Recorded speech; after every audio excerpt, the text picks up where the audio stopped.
Dans un royaume oublié, une prophétie annonçait que Aurore, la fille du roi, serait frappée par un destin funeste. Un jour, une écharde de lin empoisonnée se logea dans son doigt, et la princesse sombra dans un sommeil éternel.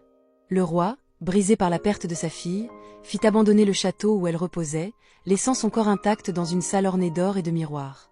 Des années plus tard, un roi cruel et puissant passa près du château.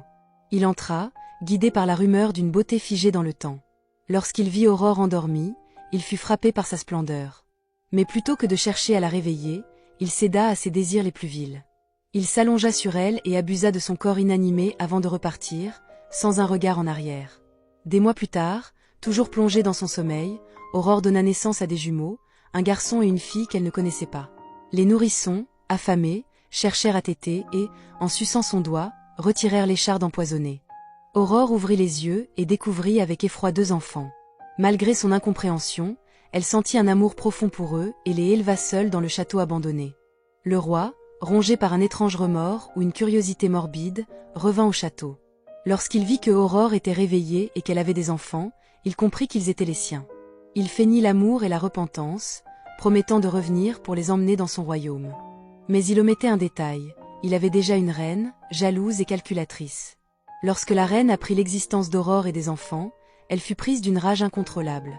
Elle ordonna à ses serviteurs d'amener secrètement les jumeaux au palais, sous prétexte de les présenter au roi.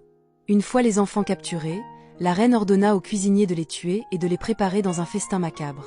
Le cuisinier, effrayé par la cruauté de la reine, mais fidèle à ses ordres, fit ce qu'on lui demandait. Il égorgea les 2 innocents et prépara leur chair en un somptueux repas. Le roi, ignorant tout, se régala du festin, louant la saveur des plats que sa femme lui avait offerts.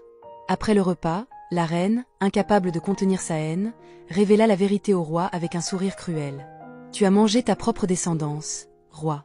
Tes précieux enfants sont dans ton ventre. » Le roi, pris de dégoût et de rage, tenta de tuer la reine, mais elle avait anticipé. Avec l'aide de ses gardes, elle fit capturer Aurore, qui était venue chercher ses enfants. Devant les yeux horrifiés de la princesse, la reine la fit jeter vivante dans un brasier. Le roi, brisé et impuissant, mourut peu de temps après, empoisonné par la reine, qui finit ses jours en régnant seule sur un royaume sombre et déserté, hanté par l'ombre des atrocités qu'elle avait commises.